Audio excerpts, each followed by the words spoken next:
இன்னைக்கு நம்ம வீடியோவில் பார்க்க போகிறது லீகல் நோட்டீஸஸ் பற்றி. லீகல் நோட்டீஸ் எந்தெல்லாம் கேசஸில் வந்து ஃபைல் பண்ணணும், அந்த லீகல் நோட்டீஸோட கண்டென்ட்ஸ் என்னெல்லாம் இம்பார்ட்டண்ட்டாக ஆட் பண்ண வேண்டியதாக இருக்குது.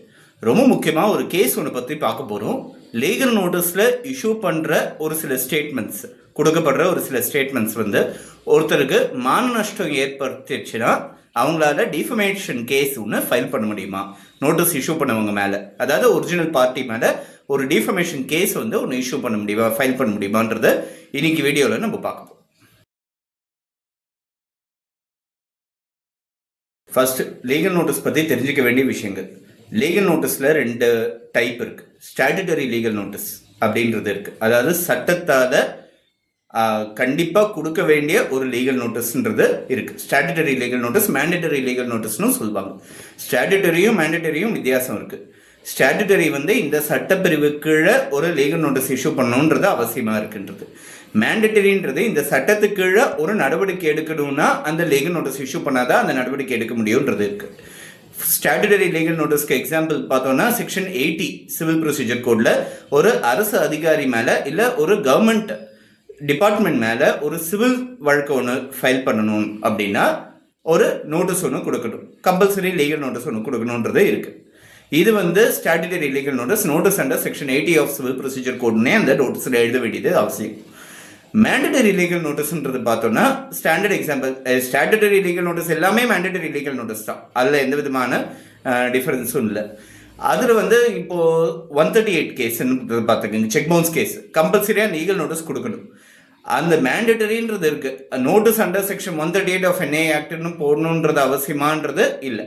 அதான் நோட்டீஸில் வந்து ஸ்பெசிஃபை பண்ணும், இந்த ரீசன்ஸ்னால நீங்கள் வந்து 138 கீழே ஒரு அஃபென்ஸ் கமிட் பண்ணியிருக்கீங்க அப்படின்னு. ஒரு தின் லைன் ஆஃப் டிஃபரன்ஸ் இருக்குது ஸ்டாட்யூட்டரின்ற வார்த்தைக்கும் மேண்டேட்டரின்ற வார்த்தைக்கும், அவசியப்படுறது அப்படின்றது. மேண்டேட்டரி லீகல் நோட்டீஸ் ஒரு கான்ட்ராக்டு கீழே கூட கம்பல்சரியாக இருக்கலாம். அதாவது இந்த கான்ட்ராக்டை டெர்மினேட் பண்ணணும்னா அவசியம் ஒரு லீகல் நோட்டீஸ் ஒன்று கொடுத்து டெர்மினேட் பண்ணணுன்றது மேண்டேட்டரி லீகல் நோட்டீஸாக இருக்கலாம். ஒரு கான்ட்ராக்டு கீழே இந்த கிளாஸு கீழே நான் ஒரு லீகல் நோட்டீஸ் கொடுக்குறேன், ஒரு ரெண்ட் அக்ரிமெண்ட்டு கீழே இந்த லீகல் நோட்டீஸ் கொடுக்க வேண்டியது அவசியமாக இருக்குன்றிருக்கும். அதே மாதிரி ஆர்பிட்ரேஷன் அக்ரிமெண்ட்டு, அது கீழே வந்து ஒரு ஆர்பிட்ரேஷன் நோட்டீஸ் ஒன்று இஷ்யூ பண்ணுறது ஒரு ஸ்டாட்யூட்டரி லீகல் நோட்டீஸ், ஒரு மேண்டேட்டரி லீகல் நோட்டீஸாக கூட கன்சிடர் பண்ணலாம். ஸோ இதெல்லாம் இதுக்கான டைப்ஸ் ஆப்ஷனலாக இருக்குது. ஒரு சில கேசஸில் லீகல் நோட்டீஸ் இஷ்யூ பண்ணணுன்றது அவசியம் கிடையாது. சட்ட ரீதியாக வந்து அதை இஷ்யூ பண்ணாதான் அந்த கேஸ் ஃபைல் பண்ண முடியுன்றது கிடையாது. சாதா ரிகவரி சூட் இருக்குங்க ஃபார் எக்ஸாம்பிள், அது லீகல் நோட்டீஸ் இஷ்யூ பண்ணாதான் அந்த கேஸ் ஃபைல் பண்ண முடியுன்றது கிடையாது. ஆனால் லீகல் நோட்டீஸ் இஷ்யூ பண்ணுறது ஒரு நல்ல ஒரு ஆப்ஷனலான ஒரு விஷயம், பட் ஒரு நல்ல ஆப்ஷன். அது முதல்ல ஒரு லீகல் நோட்டீஸ் இஷ்யூ பண்ணிட்டு எதிராளியோட அவங்க தரப்பு வாதம் என்ன இருக்குன்றதை முன்கூட்டியே தெரிஞ்சுக்கிட்டு அதுக்கேற்ற மாதிரி ஒரு சூட் ஃபைல் பண்ணுறது ஒரு நல்ல ஒரு அப்ரோச்சாக இருக்குன்றதை நம்ம கன்சிடர் பண்ண முடியும். ஸோ லீகல் நோட்டீஸில் என்னெல்லாம் எழுதணுன்றது ஸ்டாண்டர்டாக இருக்குது. யாரோட இன்ஸ்ட்ரக்ஷன்ஸில் அந்த அட்வொகேட் வந்து லீகல் நோட்டீஸ் இஷ்யூ பண்ணுறாருன்றது ஸ்பெசிஃபிக்காக எழுதணும். அந்த கிளைண்ட்டோட பேர், அவரோட அட்ரஸ் எழுத வேண்டியது அவசியம்.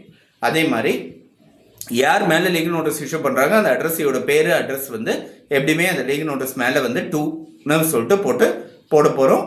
அதை எல்லா டீட்டெயில்ஸும் கொடுக்க போகிறோம். ப்ரீஃபாக ஃபேக்ட்ஸ் ஆஃப் த கேஸ் எழுதணும். எந்த ப்ரொவிஷன் ஆஃப் லா கீழே ஒரு காஸ் ஆஃப் ஆக்ஷன் கிளைம் பண்ணுறோன்றதை எழுதணும். அதே மாதிரி என்ன காஸ் ஆஃப் ஆக்ஷன் அவர் மேலே, என்ன வழக்கு மூலம்னு சொல்கிறோம் இல்லையா, காஸ் ஆஃப் ஆக்ஷன் எந்த ரீசனுக்காக இந்த கேஸ் வந்து ஃபைல் பண்ண முடியும், அவர் மேலே ஒரு வழக்கு தொடர முடியுன்றது உங்களுக்கு தோன்றது அப்படின்றத தெளிவாக எழுதணும். எல்லா இதுலேயும் அண்டர் இன்ஸ்ட்ரக்ஷன்ஸ்னு இருக்கும். மை கிளைண்ட் ஸ்டேட்ஸ் தட்னு இருக்கும். அவரை அட்வொகேட் முன் வந்து எதுவும் சொல்கிற மாதிரியே இருக்காது. எல்லாமே அவர் கிளைண்ட் சார்பாக அவர் வந்து இஷ்யூ பண்ணுற நோட்டீஸ்ன்னு தான் இருக்கும். பிளைன்ட்லேயே நான் வந்து இந்த நோட்டீஸ் இஷ்யூ பண்ணன்றது இருக்காது. I cast to issue a notice through my advocate அப்படின்றது இருக்கும். ஸோ இதெல்லாம் வந்து அதுக்கோட கண்டென்ட்ஸோட ஒரு ஃபார்மேட்டை கடைசியாக என்ன கேட்குறோன்றது, என்ன ரிலீஃப் வந்து அவங்க ஆப்போசிட் பார்ட்டிக்கிட்ட கேட்குறோன்றது ஸ்பெசிஃபிக்காக இருக்கும். ஷோ காஸ் நோட்டீஸ்னு ஒரு டைப் இருக்குது. அதாவது காரணம் கேட்டு காரணம் காமிக்க சொல்லி நீங்கள் உங்கள் மேலே ஏன் வழக்கு தொடரக்கூடாதுன்னு சொல்லி ஒரு காரணம் சொல்லுங்கள் அப்படின்னு சொல்லிட்டு இந்த தேதிக்குள்ளே இத்தனை நாளைக்குள்ளே நீங்கள் காரணம் சொல்லுங்கன்னு சொல்லி ஸ்பெசிஃபை பண்ணுறதுன்றது உண்டு. முக்கியமாக லீகல் நோட்டீஸில் டைம் ஃப்ரேம் வந்து எழுதியிருக்கணும். இந்த ரிலீஃபை எத்தனை நாளைக்குள்ளே கம்ப்ளை பண்ணணும்னு எதிராளிக்கிட்ட எதிர்பார்க்குறோன்ற டைம் ஃப்ரேம் வந்து அதில் ஸ்பெசிஃபை பண்ணியிருக்கணும். You are hereby called upon to repay my client the sum of rupees 5 lakhs within a time frame of 15 days from the date of receipt of this notice, failing which we shall be constrained to take initiate appropriate legal proceedings against you அப்படின்னு சொல்லிட்டு and put you liable for any cost and consequences thereof அப்படின்னு சொல்லிட்டு, அதாவது என்ன relief கேட்குறோன்றதுல எத்தனை நாளைக்குள்ள நீங்க complaint பண்ண சொல்லி எதிர்பார்க்குறோம் அப்படின்றது இருக்கணும். ஸோ இதெல்லாம் லீகல் நோட்டீஸை பற்றி தெரிஞ்சுக்க வேண்டிய ஒரு சில விஷயங்கள். இது தாண்டி தெரிஞ்சுக்க வேண்டிய ஒரு விஷயங்கள் இருக்கு. லீகல் நோட்டீஸில் இருக்கிற அவர்மெண்ட்ஸோட வேல்யூ என்ன? முதல்ல ஒரு லீகல் நோட்டீஸ்க்கு பதில் சொல்லாமல் விட்டோம்னா அந்த லீகல் நோட்டீஸ்க்கு அந்த சொன்ன அவர்மெண்ட்ஸ்ல ஏற்றுக்கிட்டதா கணக்காகுமான்னு சொன்னால் ஒரு ப்ரிசம்ஷன் ஒன்று கோர்ட்டு சைடுக்கு வந்துடும். ஒரு லீகல் நோட்டீஸ் ஒன்று வந்திருக்கு, வாங்கியிருக்காங்க, ஆனால் இத்தனை நாளைக்குள்ள அவங்க பதில் சொல்லாமல் இருந்திருக்காங்கன்றதுனால கோர்ட்டு ரீதியாக ஒரு ப்ரிசம்ஷன் ஒன்று வந்துடும். இதன் லீகல் நோட்டீஸ்க்கு ஒரு அனுமானம் ஒன்று வந்துடும். இந்த லீகல் நோட்டீஸில் இருக்கிற அந்த அவர்மெண்ட்ஸ்லாம் இவங்க ஏற்றுக்கிட்டாங்க அப்படின்ற ஒரு ப்ரிசம்ஷன் வந்துடும். அந்த ப்ரிசம்ஷனுக்கு வழி கொடுக்கக்கூடாது. லீகல் நோட்டீஸ் வாங்கி இமீடியட்டாக ரிப்ளை பண்ண வேண்டியது ஒரு அவசியமான ஒரு ஃபேக்ட். சரி, ஒரு லீகல் நோட்டீஸில் இருக்கக்கூடிய ஒரு ஸ்டேட்மெண்ட் டிஃபமேட்டரியாக இருந்ததுன்னா, ஸ்லாண்டரஸாக இருந்ததுன்னா, டிரோகேட்டரி மான நஷ்டம் ஏற்படுத்துகிற மாதிரி ஒரு சில ஸ்டேட்மெண்ட்ஸ் இருந்ததுன்னா அவங்க மேலே ஒரு மான நஷ்ட வழக்கு தொடர முடியுமா அப்படின்றத ஒரு கேஸில் கர்நாடகா ஹைகோர்ட் முன்னாடி ஒரு கேஸில் ஒரு கொஸ்டின் ஒன்று ரைஸ் பண்ணப்பட்டது. அதை பற்றி இன்னைக்கு நம்ம பார்ப்போம். இந்த கேஸோட டைட்டில் சித்ரந்தன் தாஸ் குப்தா வர்சஸ் அமிதாப் தாஸ் அப்படின்னு சொல்லி ஒரு கேஸு கர்நாடகா ஹைகோர்ட்டில் நடந்த ஒரு கேஸ். என்னென்னா, ஒரு ஐடி கம்பெனியோட மேனேஜிங் டைரக்டர் இருக்காங்க. அவங்க கீழே ஒரு எம்ப்ளாயி ஒருத்தங்க இருக்காங்க. ஒரு டைரக்டர் ஒரு நல்ல ஒரு பொசிஷனில் இருக்காங்க அந்த ஐடி கம்பெனியில். அவங்க கீழே ஒரு எம்ப்ளாயி ஒருத்தங்க இருக்காங்க. அந்த எம்ப்ளாயிக்கும் ஒரு தேர்ட் பார்ட்டிக்கும் ஒரு பர்சனல் டிஸ்பியூட் ஒன்று இருக்குது. ஸோ அவர் ஒரு கிரிமினல்னு சொல்லி அந்த தேர்ட் பார்ட்டி சொல்கிறார். ஸோ அந்த எம்ப்ளாயி மேலே தனியாக கேஸ் நடக்கிறது அதெல்லாம் வேறு விஷயம். இவங்க என்ன பண்ணியிருக்காங்க, அந்த வேலை கொடுத்த அந்த எம்ப்ளாயருக்கு ஒரு லீகல் நோட்டீஸ் இஷ்யூ பண்ணி, நீங்கள் இந்த மாதிரி தவறு செய்கிற ஒரு குற்றவாளிக்கு நீங்கள் அடைக்கலம் கொடுக்குறீங்க, யோர் ஹார்பரிங் அன் அஃபெண்டர் அப்படின்னு சொல்லி ஒரு லீகல் நோட்டீஸ் ஒன்று இஷ்யூ பண்ணுறாங்க. முதல்ல லீகல் நோட்டீஸ் இஷ்யூ பண்ணிச்சு. இவங்க அந்த நோட்டீஸை வாங்கிக்கிட்டு இமீடியட்டாக எம்ப்ளாயி கூப்பிட்டு வார்ன் பண்ணிவிட்டு, இதை பர்சனல் விஷயம், அதையும் சீக்கிரம் செட்டில் பண்ணுற வழியை பாருன்னு சொல்லி விட்டுட்டாங்க. ரெண்டாவது தடவை யுவர் ஹார்பரிங் அஃபெண்டர், இல்லைன்னா நாங்கள் நீங்கள் இமீடியட்டாக அவங்க மேலே ஆக்ஷன் எடுக்கணும், இல்லைன்னா நான் உங்கள் மேலே ஒரு கேஸ் ஃபைல் பண்ண வேண்டியதாக இருக்கும்னு த்ரெட்டன் பண்ணி ஒரு லீகல் நோட்டீஸ் பண்ணி இஷ்யூ பண்ணுறாங்க. ஹார்பரிங் அண்ட் அஃபெண்டருன்றது ஒரு கிரைம். அதாவது குற்றவாளிக்கு அடைக்கலம் கொடுக்கறதுன்றது ஒரு கிரைம் தான்.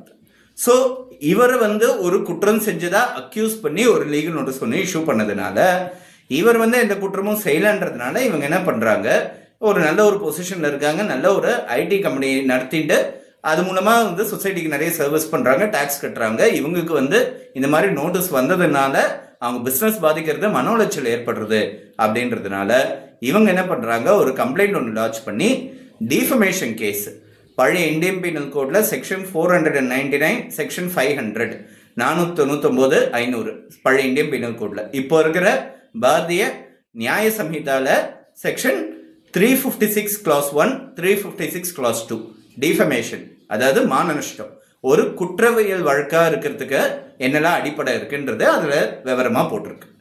ஸோ இப்போ இந்த டிஃபமேஷன் கேஸை இவங்க மேலே ஃபைல் பண்ணுறாங்க. எனக்கு மான நஷ்டம் ஏற்படுத்திட்டாங்க, ஏன்னா பொய்யான தகவல்களை கொடுத்து என் மேலே என்னை என்னோட பிஸ்னஸை கெடுக்கணுன்றதுக்காக என்னை மான நஷ்டம் ஏற்படுத்திட்டாங்க அப்படின்னு சொல்லி இவங்க மேலே ஒரு டிஃபமேஷன் கேஸ் ஒன்று ரெஜிஸ்டர் பண்ணுறாங்க.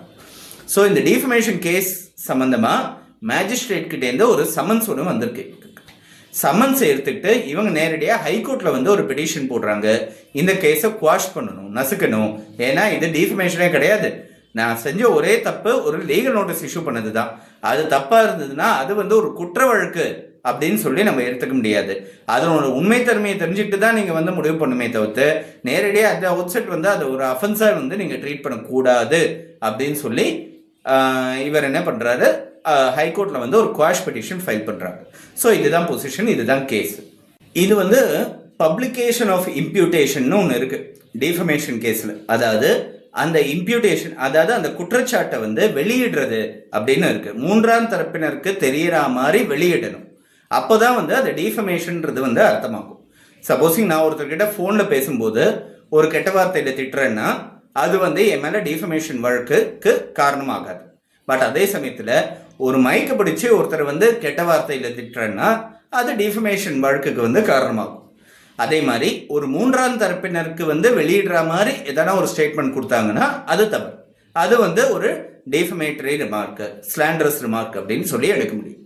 இந்த பர்டிகுலர் கேஸில் பப்ளிகேஷன் ஆஃப் இம்ப்யூட்டேஷன் கிடையாதுன்னு சொல்லி ஹைகோர்ட் வந்து கன்சிடர் பண்ணாங்க. அதாவது நோட்டீஸ் இஷ்யூ பண்ணியிருக்காங்க. நோட்டீஸ் வந்து உங்களுக்கு தான் கொடுத்துருக்காங்க, நீங்கள் பிரித்து பார்க்க போகிறீங்க. நீங்கள் உங்கள் கையிலேருந்து நீங்கள் ஒரு அட்வொகேட் கிட்ட கொடுக்குறீங்களா இல்லை நேரடியாக நீங்கள் பதில் சொல்கிறீங்களான்றது, இல்லை யாருக்கிட்டேனா தெரிவிக்கிறதா இருந்ததுன்னா உங்கள் மூலமாக தான் அதை தெரிவுபடுத்த முடியுமே தவிர்த்து இது வந்து மூன்றாம் தரப்பினருக்கு போகிறதுக்கான இன்டென்ஷன்ஸ் வந்து அந்த நோட்டீஸ் அம்சவங்களுக்கு கிடையாது அப்படின்னு சொல்லி ஒரு இன்டர்பிரேஷன் ஹைகோர்ட் வந்து கேட்குறாங்க. இதுக்கு வந்து என்ன பதில் சொல்கிறாருன்னா, இவர் நோட்டீஸையும் ஆஃபீஸ் அட்ரஸ்க்கு அனுப்பிச்சிருக்கீங்க. ஆஃபீஸ்னால் எப்படியுமே இருந்தாலும் எம்ப்ளாயீஸ் தான் வாங்க போகிறாங்க. என்கிட்ட வேலை செய்கிறவங்க வாங்குறாங்க, லீகல் டிபார்ட்மெண்ட்டுக்கு ட்ரான்ஸ்ஃபர் ஆகும். ஸோ ஆட்டோமேட்டிக்காக கம்பெனி ஃபுல்லாக தெரியும் நான் வந்து ஒரு குற்றவாளிக்கு வந்து அடைக்கொலை கொடுக்குறேன்ற மாதிரி, என் மேலே ஒரு கிரிமினல் கேஸ் போட போகிறாங்கன்ற மாதிரி, ஏன்னா கண்ணுக்காத மூக்கெல்லாம் வச்சு பேசுவாங்க. அப்போது வந்து என் மேலே ஒரு மான நஷ்டம் தானே ஏற்படுறது. நாளைக்கு என் பேச்சை வந்து என்னோட எம்ப்ளாயீஸ், மற்ற எம்ப்ளாயீஸ் வந்து என் பேச்சை கூட கேட்க மாட்டாங்களே, அந்த மாதிரி ஒரு சூழ்நிலை ஏற்படுமே.